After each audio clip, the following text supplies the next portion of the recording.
पूर्णमदः पूर्णमिदं पूर्णात् पूर्णमुदच्यते पूर्णस्य पूर्णमादाय पूर्णमेवावशिष्यते। ॐ शान्ति शान्ति शान्तिः। शङ्करं शङ्कराचार्यं केशवं बादरायणं सूत्रभाष्य भगवन्तौ पुनः पुनः ईश्वरो गुरुरात्मेति मूर्तिभेदविभागिने व्योमवद्व्याप्तदेहाय दक्षिणामूर्तये नमः। ॐ शान्ति शान्ति शान्तिः।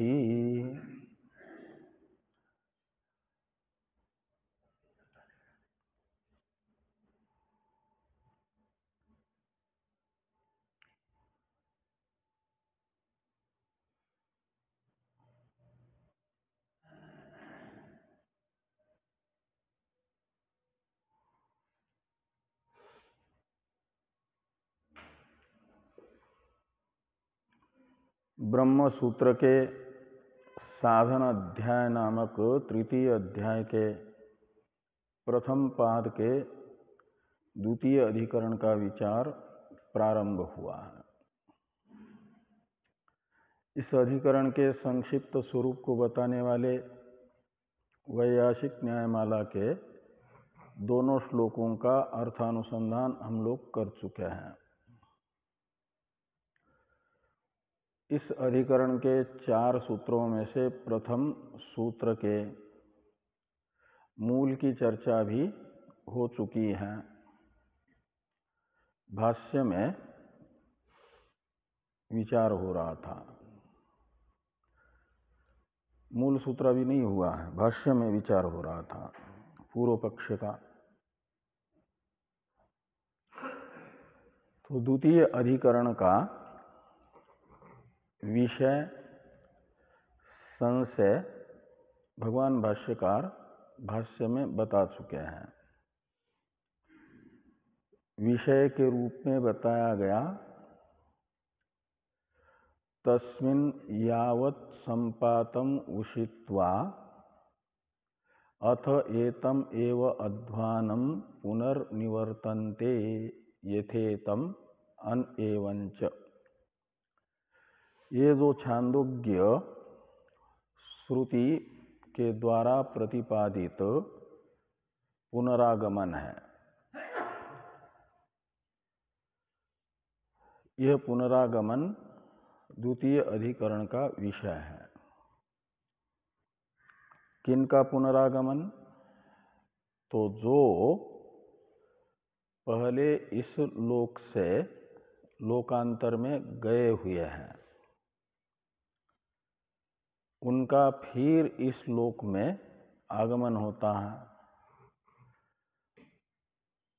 उसे कहा जाता है पुनरागमन यानी आगति। प्रथम अधिकरण में गति को बताया गया था। यहाँ से लोकांतर में क्यों जाते हैं, कैसे जाते हैं जीव? तो कहा सूक्ष्म शरीर अंतपाती समस्त तत्वों को तथा तस्थ चिदाभास रूप जीव को भावी देह का जो हेतुभूत भूत सूक्ष्म है वह परिवेष्टित करके ले जाता है वहाँ, और वहाँ देवादि शरीर बन जाता है। वहाँ तब तक रहता है जब तक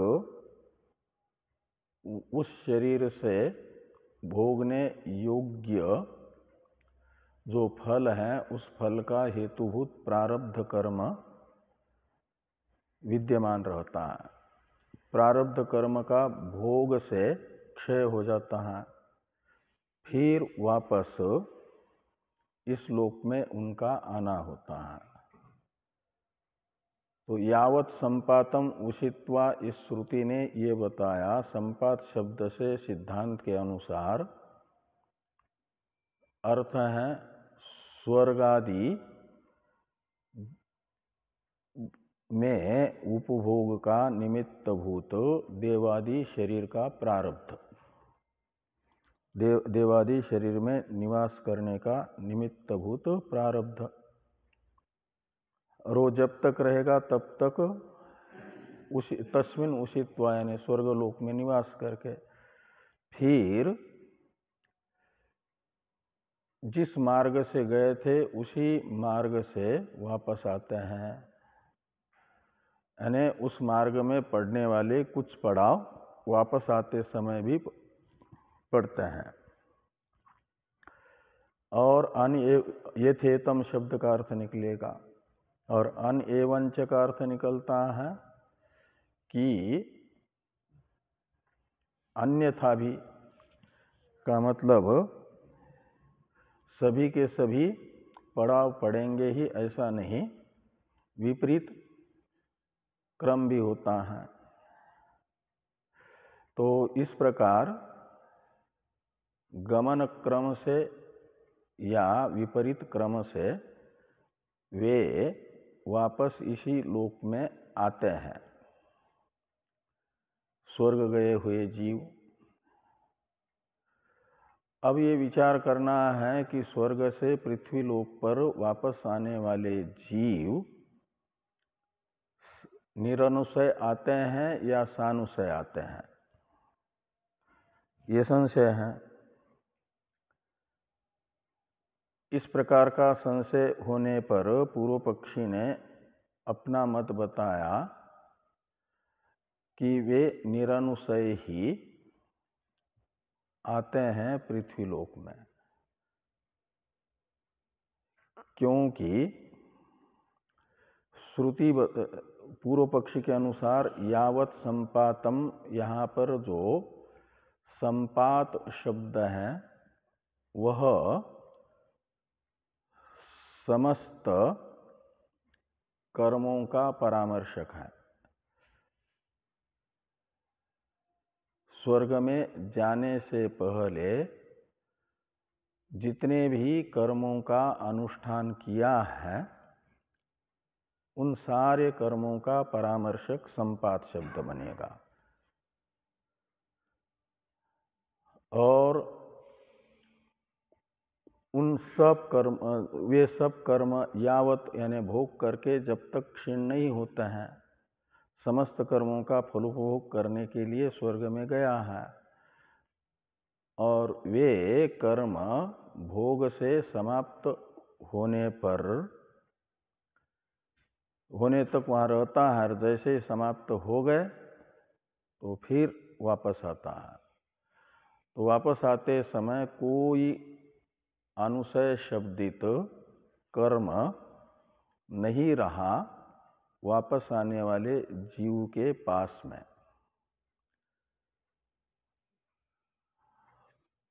बिल्कुल कर्म रहित होकर के आ रहा है। ये पूर्व पक्ष है। इसमें हेतु बताया पूर्व पक्ष ने यावत संपातम, ये एक विशेषण, और ये जो है एक श्रुति है, तेषाम यदा तत्पर्यवयति,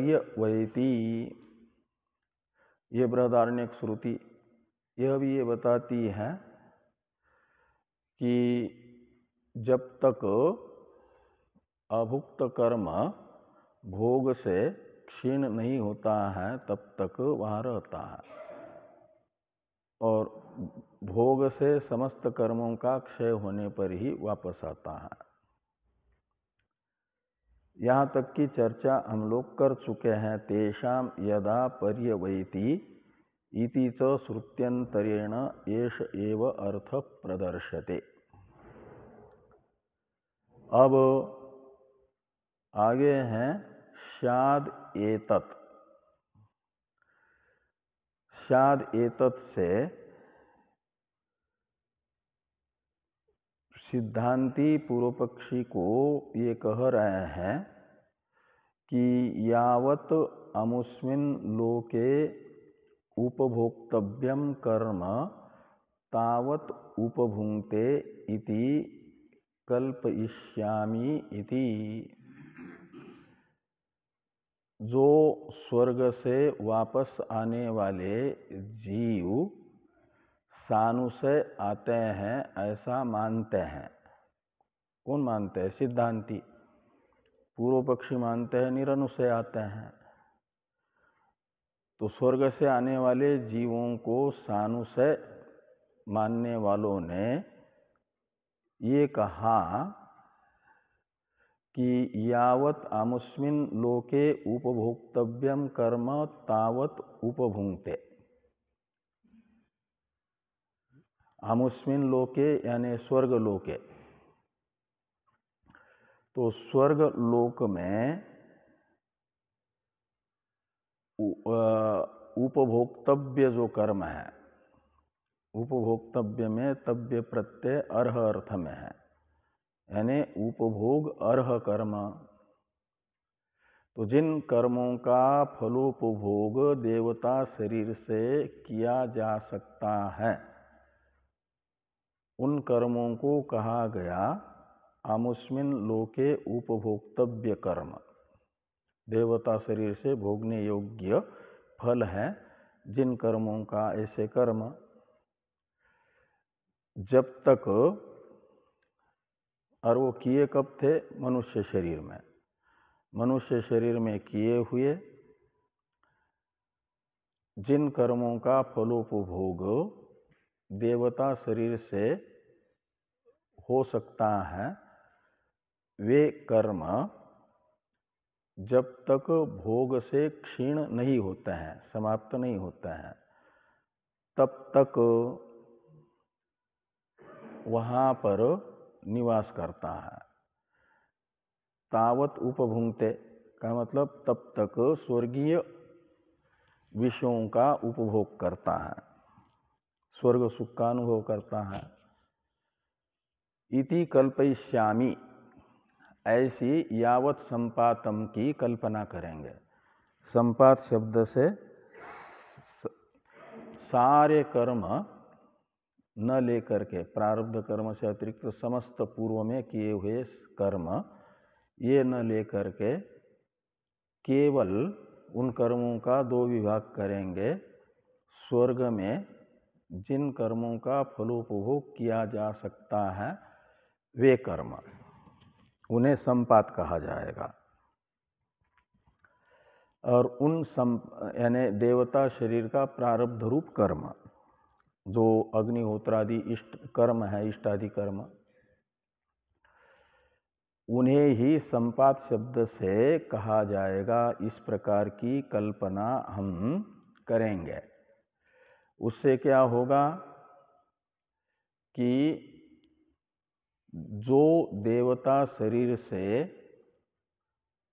भोगने योग्य कर्म नहीं है अपितु पृथ्वी लोक के शरीरों से भोगने योग्य कर्म हैं बाकी अवशिष्ट, उनका फलोपभोग स्वर्ग में नहीं होगा। वे अनुशय शब्द से कहे जाएंगे। ये कौन कहेंगे? सिद्धांती। तो ऐसी कल्पना हुई, यजमान शरीर छोड़ करके जाने वाले जीव के कर्मों का दो विभाग इस प्रकार हुआ कि एक तो भावी शरीर जो प्राप्त हो रहा है देवता का, उसका प्रारब्धभूत संपात शब्दित कर्म,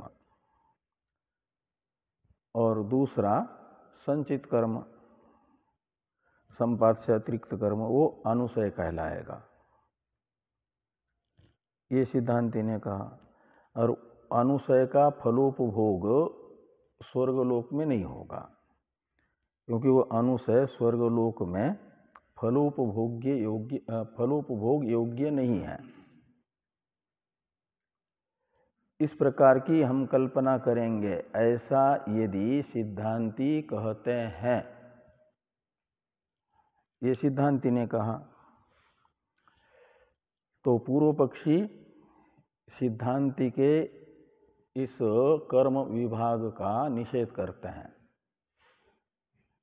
नैवं कल्पयितुं शक्यते, कहते यावत् संपातम इत्यादि श्रुति का इस प्रकार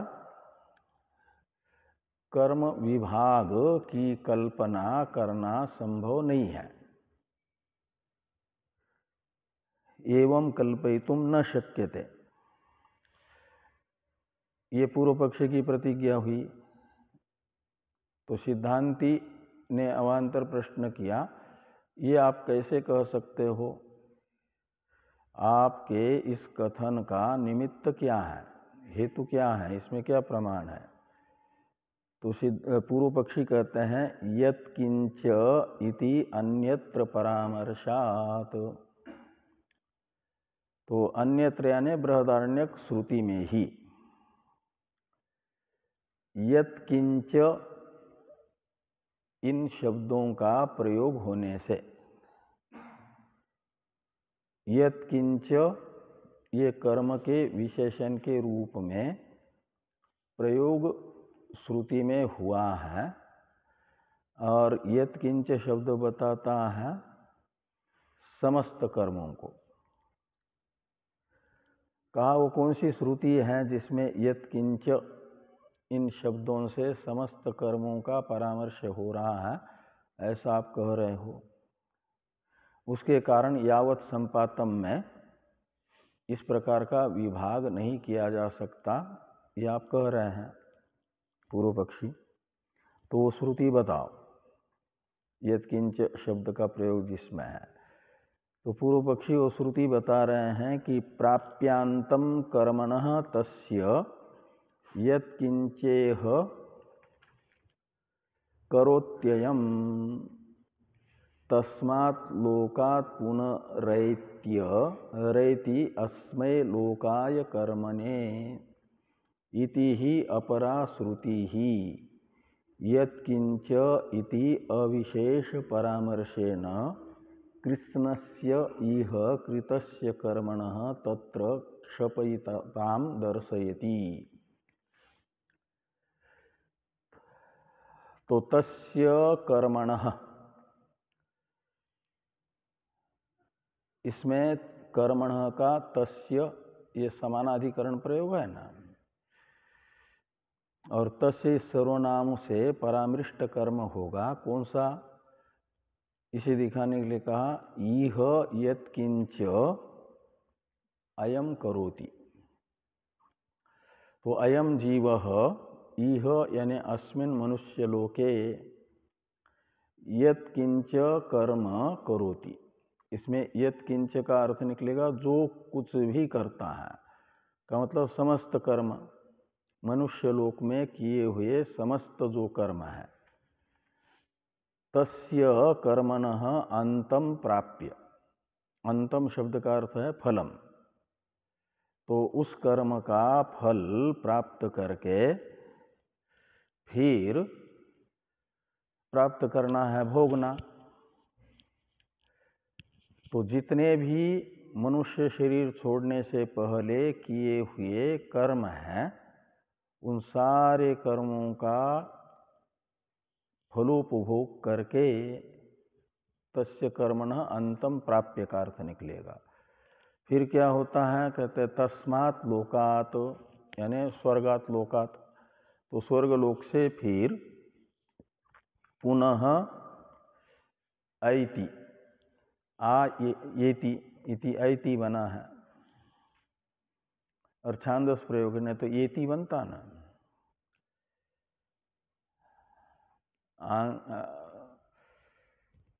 ये जो है कौन सा सूत्र है, जो पर रूप एकादेश करता, हाँ, ओमांगोश्च, येंगी पर रूपम से पर रूपम की अनुवृत्ति आती है और ओमांगोश्च सूत्र से। ओम और आंग परे रहते भी ओम और आंग से येति परे रहते, यानी इणगतो धातु परे रहते भी क्या होता है, वो पर रूप एकादेश होता है। शिवे ही इत्यादि में जैसा हुआ है।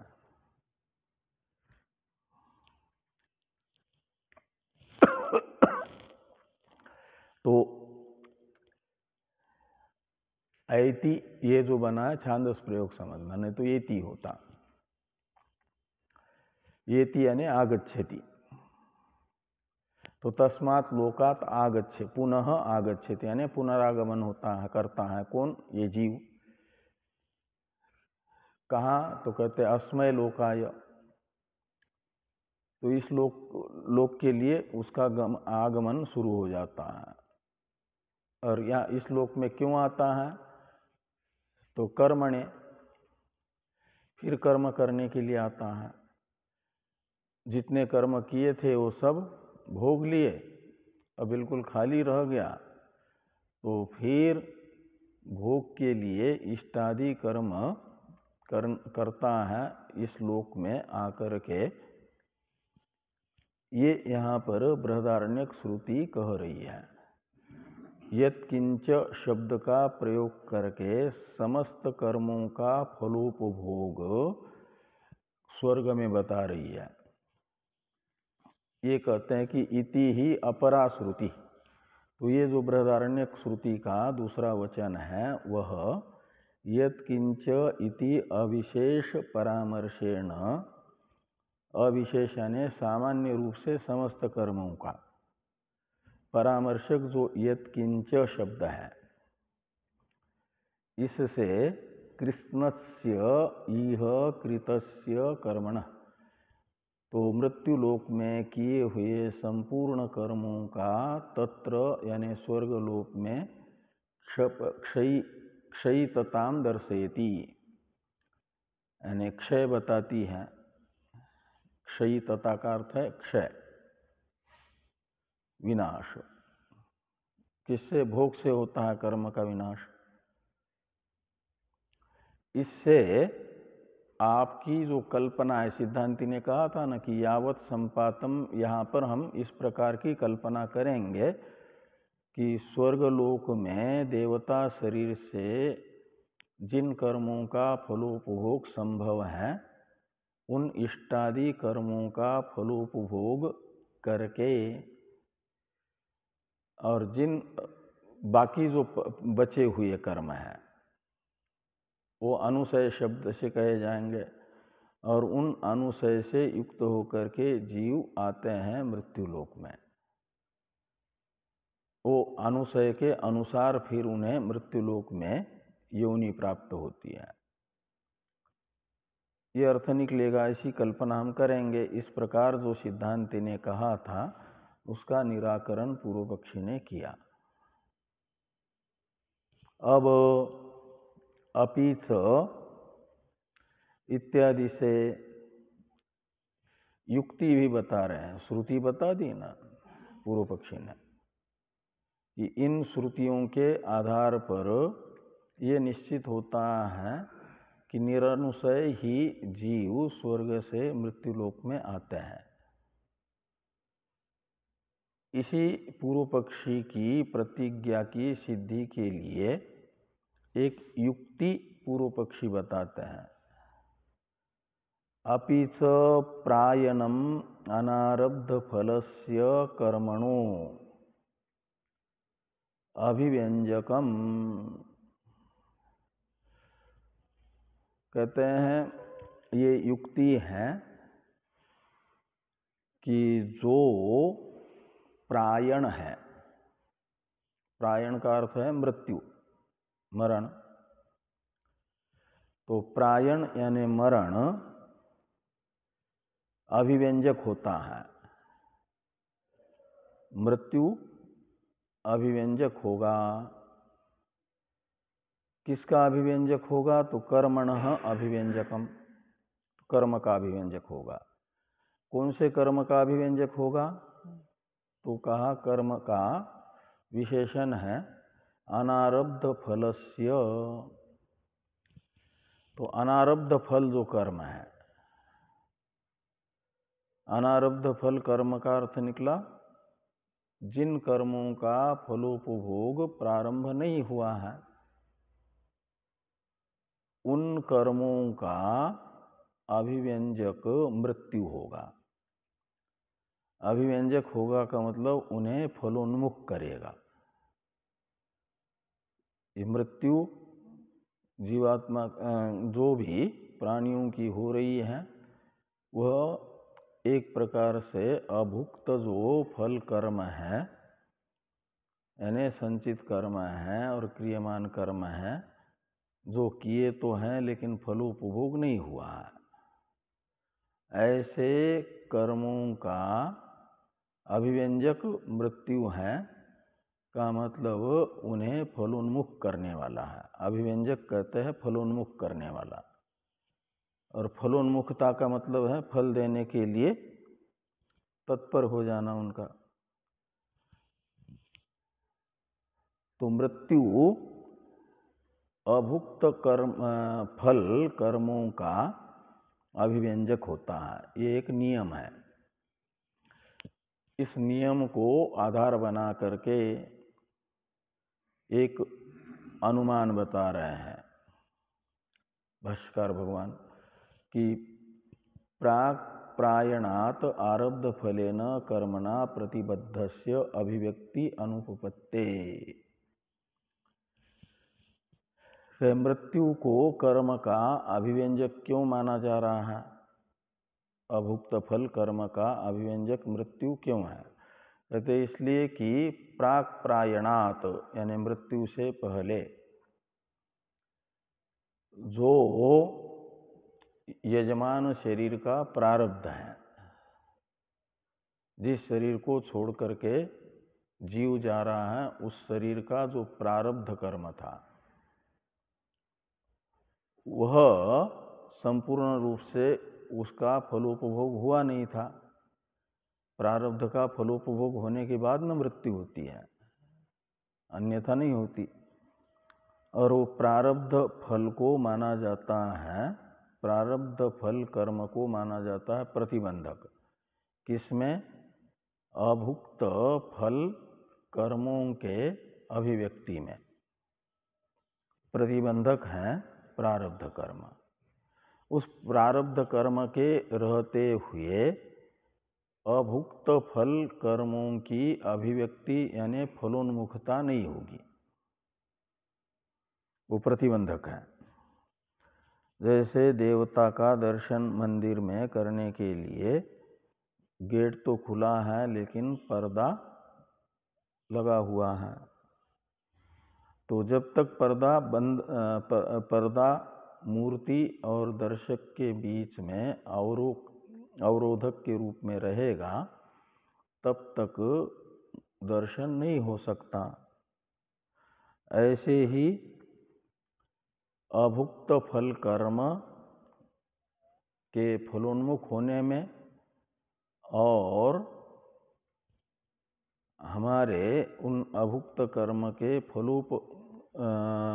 फलोपभोग में प्रतिबंधक हो जाएगा वर्तमान देह का प्रारब्ध।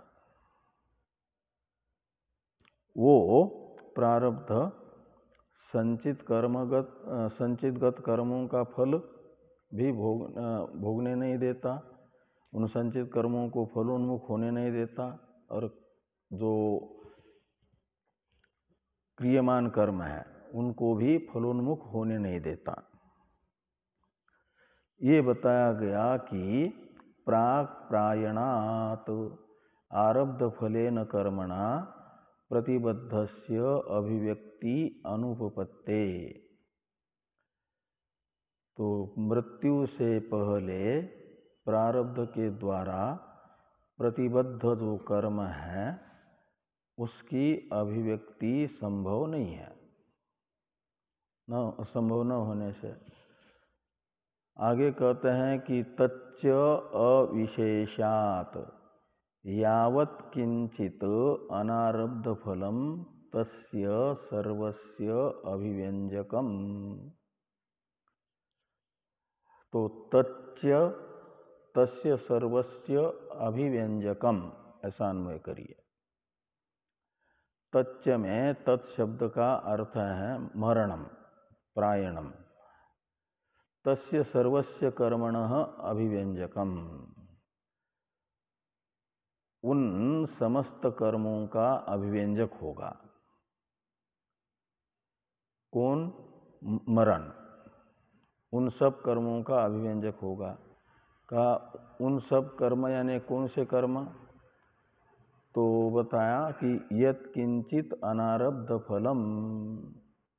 तो जो कोई भी अभी अनारब्ध फल कर्म है, का मतलब फलोन्मुख नहीं हुआ है कर्म, ऐसे समस्त कर्मों का यानी संचितगत समस्त कर्म तथा क्रियमान कर्म,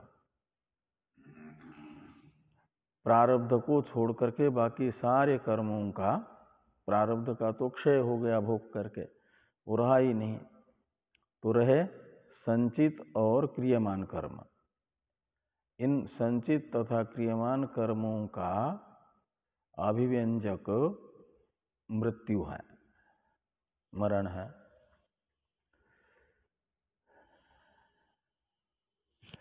तो अब ये कहते हैं कि कर्म मात्र का अभिव्यंजक जब मृत्यु है, और ये चाहे वो संचित कर्म हो या क्रियमान कर्म हो, पुण्य हो या पाप हो, सबका अभिव्यंजक माना जाएगा मृत्यु को। ये पूर्व पक्षी का कथन है।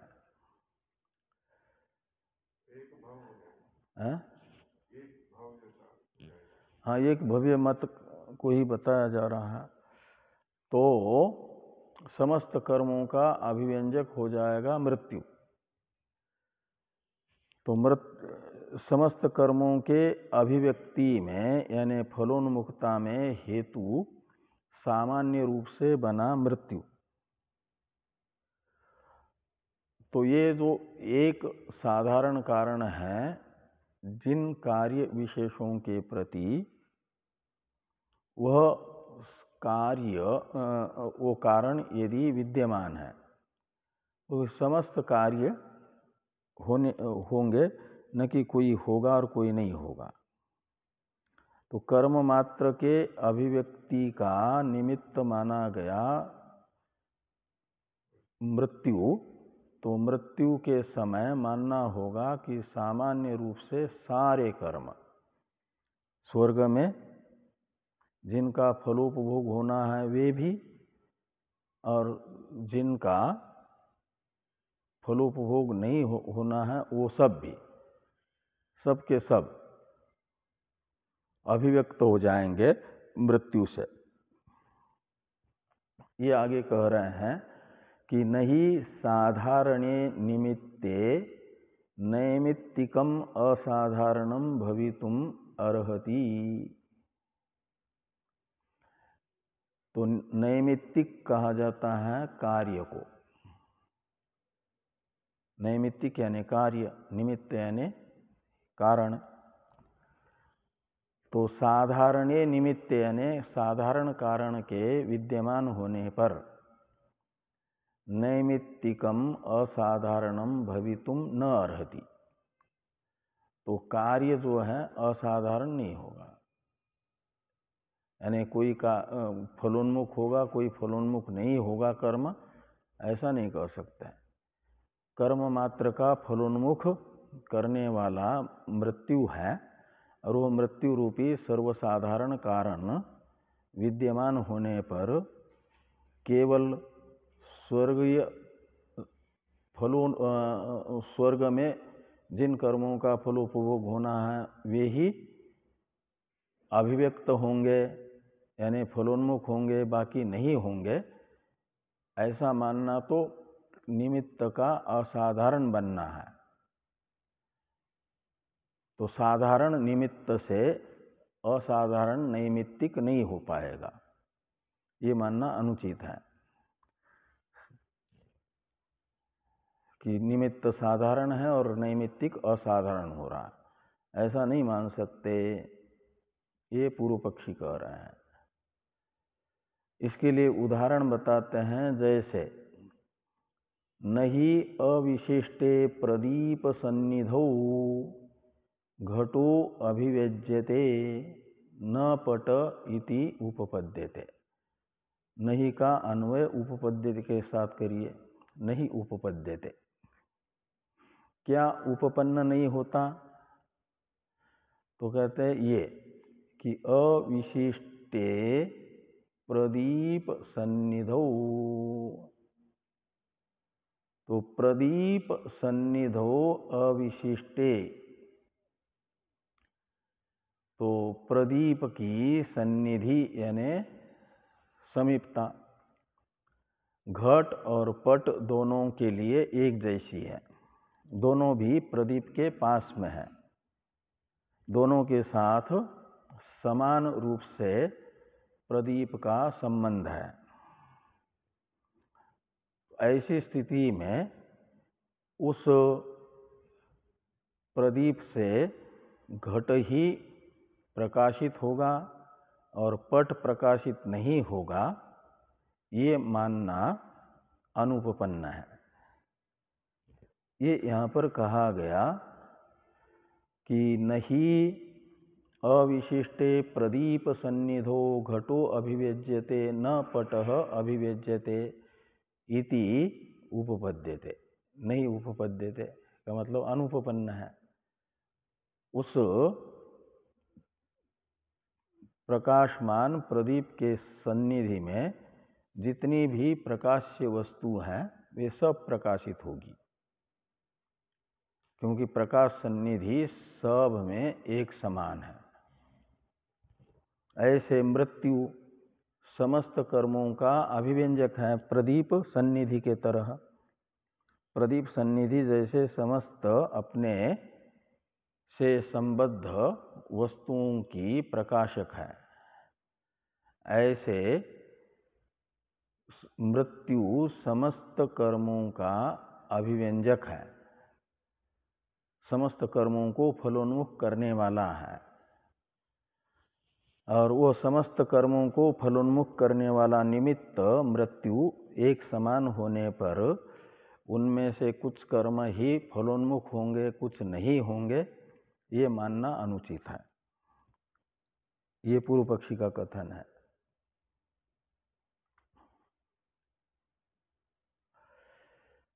तो नहीं अविशिष्टे प्रदीप सन्निधो घटो अभिव्यज्यते न पट इति उपपद्यते तस्मात्।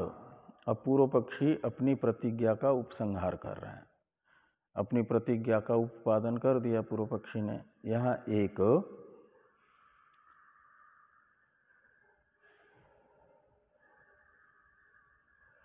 पूर्व पक्षी ने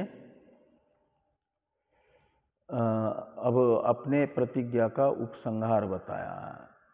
उपसंहार वाक्य है कि तस्मात् निरनुसया अवरोहन्ति इत्येवं प्राप्ते ब्रूमः।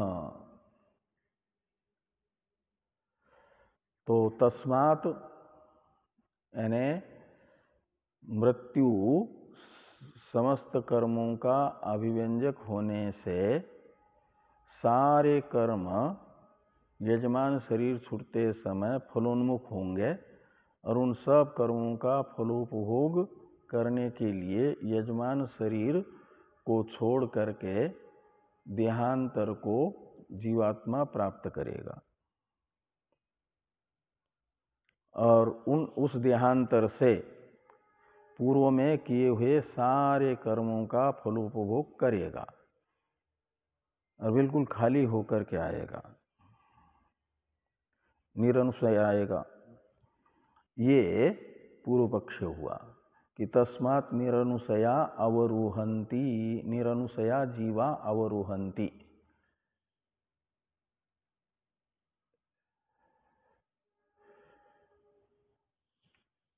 तो यहाँ पूर्व पक्षी के अनुसार संपात शब्द का तो अर्थ निकला समस्त कर्म।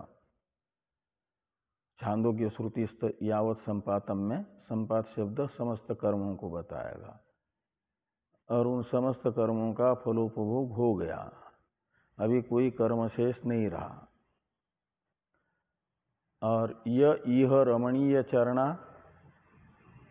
यह कपूय चरणा, यहाँ पर जो चरण शब्द है उस चरण शब्द का अर्थ पूर्व पक्षी के अनुसार कर्म नहीं है, अपितु पूर्व पक्षी के अनुसार वहाँ चरण शब्द का अर्थ होगा शील। शील यानी स्वभाव, स्वभावशील। और चरण ये पर्यायवाचक शब्द है, और इससे चरण से युक्त होकर के ही आएगा, यानी शील तो रहेगा, स्वभाव रहेगा, लेकिन कर्म नहीं रहेगा। और वो जो शील है वह क्या करेगा, उसे फिर कर्म में प्रवृत्त करेगा। शील का तो अर्थ है स्वभाव, स्वभाव से व्यक्ति कर्म में प्रवृत्त होता है, स्वभाव प्रवर्तक होता है।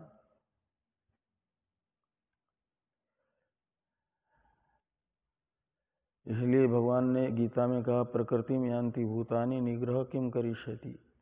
वो प्रकृति शब्द का अर्थ स्वभाव है, और उसी स्वभाव को बताने वाला चरण शब्द है। उस चरण शब्दित स्वभाव के यानी शील के अवान्तर दो भेद हैं। रमणीय चरण यानी स्वभाव, रमणीय स्वभाव होगा दैवी स्वभाव, और कपूय चरण में कपूय शब्द का अर्थ निकलेगा आसुरी संपत्ति, आसुरी स्वभाव। असुर कहा जाता है जो असुसु रमनते एते असुरा, इंद्रिय में ही, इंद्रिय भोगों में ही जिनका रमण होता है। और ऐसे इंद्रिय के रुचिकर विषयों के प्राप्ति के लिए कपूय चरण प्रवर्तक होगा, बनेगा। लेकिन इनके पास भोगने के लिए कोई कर्म शेष नहीं रहा है, निरनुशय आ रहे हैं। ये पूर्व पक्ष प्राप्त हुआ।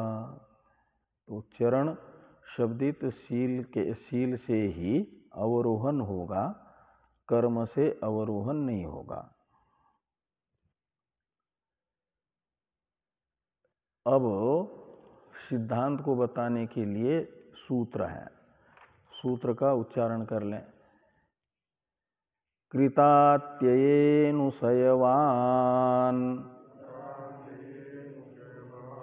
दृष्टस्मृतिभ्यां यथेत मन एवंच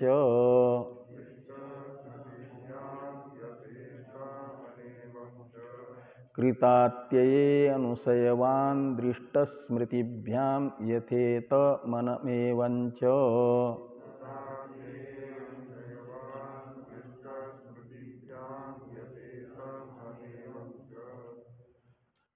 तो कृतात्यये अनुशयवान् दृष्टस्मृतिभ्यां यथेतम अन एवं और च, ऐसे 6 पद है इस सूत्र में।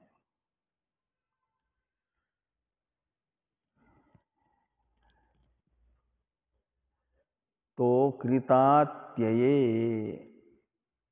सिद्धांति की प्रतिज्ञा है, कृतात्यये अनुशयवान, इन 2 पदों में थोड़ा अन्य कुछ पदों का अध्याय करके प्रतिज्ञा होगी। तो कृतात्यय में षष्ठी तत्पुरुष समास है। कृतस्य अत्ययः कृतात्ययः तस्मिन् कृतात्यये, और कृतात्यय में सप्तमी है सती सप्तमी, कृतात्यये सती। और कृत शब्द का अर्थ है कर्म, पूर्व अनुष्ठित कर्म, जो संपात शब्दित है। यावत् संपातम उषित्वा तस्मिन् यावत् संपातम उषित्वा, इस श्रुति में संपात शब्द से बताया गया जो कर्म है उसे कृत शब्द से कहा जा रहा है। और संपात शब्द से सिद्धांत के अनुसार कौन सा कर्म लिया गया? स्वर्ग में जिन कर्मों का फलोपभोग होना है वही कर्म संपात शब्द से लिए गए हैं सिद्धांतियों के द्वारा उस श्रुति में। और चरण शब्द से लिए गए हैं अदृष्ट यानी संचित कर्म, जिनका फलोपभोग स्वर्ग में नहीं होना है, लेकिन यजमान ने पहले किए हैं इस जन्म में, यजमान जन्म में या यजमान जन्म से पूर्ववर्ती जन्मों में कुछ कर्म किए हुए यजमान के हैं जिनका फलोपभोग स्वर्गलोक में देवता शरीर से नहीं होना है। उनको यहाँ पर कृत शब्द से नहीं लेना है। कृतात्यय में कृत शब्द उन कर्मों को नहीं बताएगा जिनका फलोपभोग देवता शरीर से नहीं होना है, अपितु केवल देवता शरीर से जिन कर्मों का फलोपभोग यजमान के द्वारा किए गए होना है उतने कर्मों को ही कृत शब्द बताएगा। और कृतात्यय शब्द का अर्थ निकलेगा, अत्यय शब्द का अर्थ है क्षय, क्षय यानी विनाश, भोग से क्षय हो गया, समापन हो गया, समाप्ति हो गई। तो संपात शब्दित देवता शरीर से जिन कर्मों का फलोपभोग होना है उन कर्मों का क्षय हो जाने पर ये कृतात्यय का अर्थ निकलेगा। जीव पद का अध्यार करिए और पुनर्निवर्तन्ते इस क्रिया का भी अध्यार करिए, श्रुति से ले आइए उसे, तो अर्थ निकलेगा जीव कृतात्यये अनुशयवान पुनर्निवर्तन्ते।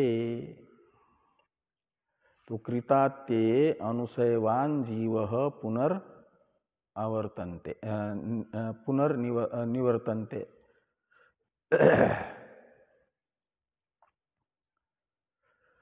का अर्थ निकला स्वर्ग में निवास के हेतुभूत कर्म का फलोपभोग करके क्षय हो जाने पर अनुशय शब्दित जो कर्म है संचित कर्म उनसे युक्त होकर के ही जीव पुनः इस लोक में आता है, सानुशय आता है, निरनुशय नहीं आता।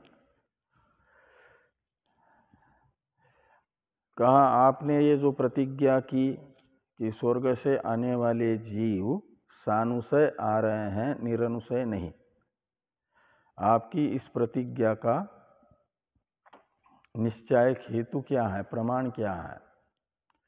तो प्रमाण बताते हैं दृष्टि स्मृतिभ्याम, ये प्रमाण है, सिद्धांति के द्वारा बताया गया हेतु है।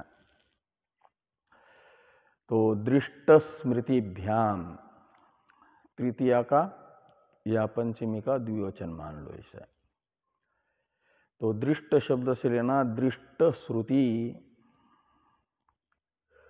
और स्मृति शब्द से लेना स्मृति। तो दृष्ट जो श्रुति है वह ये बताती है कि जीव स्वर्ग से आने वाले सानुशय आते हैं, निरनुशय नहीं। कौन सी श्रुति दृष्ट श्रुति है? तो तद य इह रमणीय चरणा इत्यादि श्रुति को कहा गया यहाँ पर दृष्ट शब्द से, यानी प्रत्यक्ष श्रुति। वेद दो प्रकार का है ना, प्रत्यक्ष वेद और अनुमेय वेद। तो यहाँ पर दृष्ट शब्द से लेना प्रत्यक्ष वेद को। जो वाक्य वेदत्वेन रूपेण प्रसिद्ध है और वर्तमान वेद में मिलता भी है, उसे कहा जाएगा प्रत्यक्ष श्रुति। और जिस श्रुति का वेदत्वेन रूपेण संप्रदायाचार्यों ने प्रयोग किया है श्रुति के रूप में जिन वाक्यों का, लेकिन वे वाक्य वर्तमान में उपलब्ध वेद में नहीं मिलते हैं, उन्हें अनुमेय वेद वाक्य कहा जाता है। काश्याम मरणान मुक्ति ही यह श्रुति करके प्रसिद्ध है। समाप्ति कामो मंगलम आचरेत, ये स्मृति के श्रुति के रूप में प्रसिद्ध है संप्रदायाचार्यों में, संप्रदाय के आचार्यों में। लेकिन ये वर्तमान में उपलब्ध जो वेद हैं उसमें मिलती नहीं है। काश्याम मरणान मुक्ति भी और समाप्ति कामो मंगलम आचरेत यह वाक्य भी, इसलिए इसे अनुमेय वेद कहा गया। व्यास जी ने यहाँ दृष्ट शब्द का प्रयोग प्रत्यक्ष वेद के लिए किया है, और प्रत्यक्ष वेद है य इह रमणीय चरणा। इसमें चरण शब्द से व्यास जी को सुनिश्चित है जो स्वर्ग में भोगा गया कर्म है उससे अतिरिक्त कर्म, जिन कर्मों का फलोपभोग स्वर्ग में देवता शरीर से नहीं हुआ, ऐसा कर्म यहाँ पर चरण शब्द का अर्थ है रमणीय चरणा में। ये व्यास जी महाराज समझते हैं, और ये समझ करके ही चरण शब्द के लिए दृष्ट शब्द का प्रयोग किया है, रमणीय चरणा इस वाक्य को। कि चरण शब्द से यह श्रुति ये बता रही है कि स्वर्ग से आने वाले जीव चरण शब्दित जो स्वर्ग में भोगा गया कर्म है उससे अतिरिक्त कर्म से युक्त होकर के जीव आते हैं, और उन चरण शब्दित अतिरिक्त कर्मों के अनुसार मृत्युलोक में योनि प्राप्त कर लेते हैं। कोई मनुष्य बन जाते हैं, कोई पशु पक्षादि बन जाते हैं, जैसा जिसका चरण यानी अनुशय होगा। चरण शब्द का अर्थ अनुशय है। और दृष्ट शब्द का अर्थ एक युक्ति भी करेंगे भगवान भाष्यकार। सूत्रस्थ दृष्ट शब्द से यह रमणीय चरणा ये प्रत्यक्ष वेद भी लेना है, और दृष्ट शब्द का ये भी अर्थ निकलता है कि प्रत्यक्ष जो भोग है, यदि पूर्व पक्ष के अनुसार ये माना जाएगा कि कर्म रहित जीवों का हो रहा है पुनरागमन, मृत्युलोक में जन्म, तो फिर तो जो भी आ रहे हैं उनके पास भोग का निमित्तभूत कर्म न होने से सबको एक जैसा भोग होना चाहिए। ऐसे तो भोग होना ही नहीं चाहिए। भोग का हेतु तो कर्म है ना। भोग है सुख दुख का अनुभव। सुख का अनुभव होता है धर्म से, दुख का अनुभव होता है पुण्य से। तो धर्माधर्म सुख दुखानुभव रूप भोग के हेतु के रूप में प्रसिद्ध है। और जन्म होते ही नवजात शिशुओं में से कुछ शिशुओं को सुखानुभव हो रहा है, कुछ नवजात शिशुओं को दुखानुभव हो रहा है।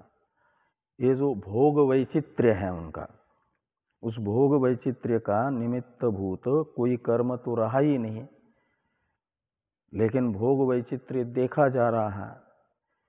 ये देखा जाने वाला भोग वैचित्र्य ज्ञापन करता है कि भोग का निमित्तभूत कर्म नवजात शिशुओं का विद्यमान है, पुण्य पापात्मक।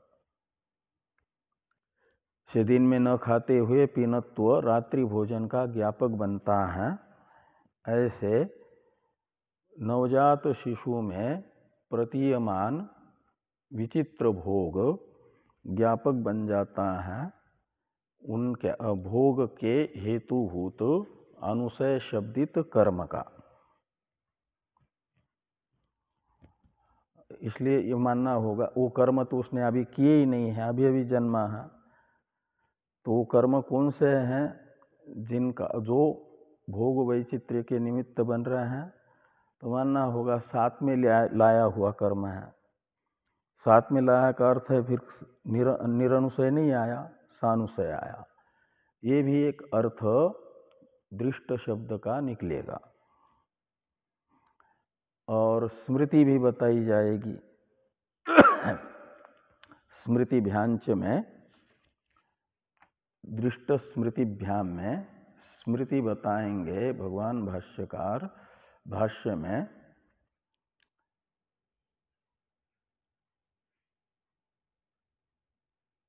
ये वर्णाश्रमाश्च स्वकर्मनिष्ठा प्रेत्य कर्मफलम अनुभूय ततः शेषेण विशिष्ट देश जाति कुल रूप आयु श्रुत वृत्त वित्त सुख मेधसो जन्म प्रतिपद्यन्ते। एक 605 नंबर पृष्ठ पर स्मृति वचन आएगा। इसमें बताया जाएगा कि ततः कर्म शेषेण में ततः शब्द का अर्थ है जो स्वर्ग में भोग करके क्षीण कर दिया कर्म, उस कर्म से शेष यानी अतिरिक्त कर्म वो है संचित कर्म जो वहाँ था वो अभी यहाँ प्रारब्ध बन करके आया है अनुशय। तो ततः शेषेण शब्द से लिया गया अनुशय रूप कर्म, और उस अनुशय रूप कर्म के फलस्वरूप जन्म प्राप्त करते हैं जीव। यदि रमणीय चरण है तो विशिष्ट देश जाति कुल रूप आयु आदि से युक्त होकर के जन्म लेते हैं, ये बताया जाएगा। ये स्मृति है। तो इस प्रकार ये दृष्ट और स्मृति को लेकर के क्या होगा कि जीवों का सानुशय जीवों का ही मृत्युलोक में स्वर्ग से आगमन होगा, आगति सिद्ध होगी। यथेतम अन एवंच इस सूत्रांश की चर्चा हम लोग करते हैं सायंकालीन सत्र में 4 से 5 शाम को, यही चलेगा पाठ।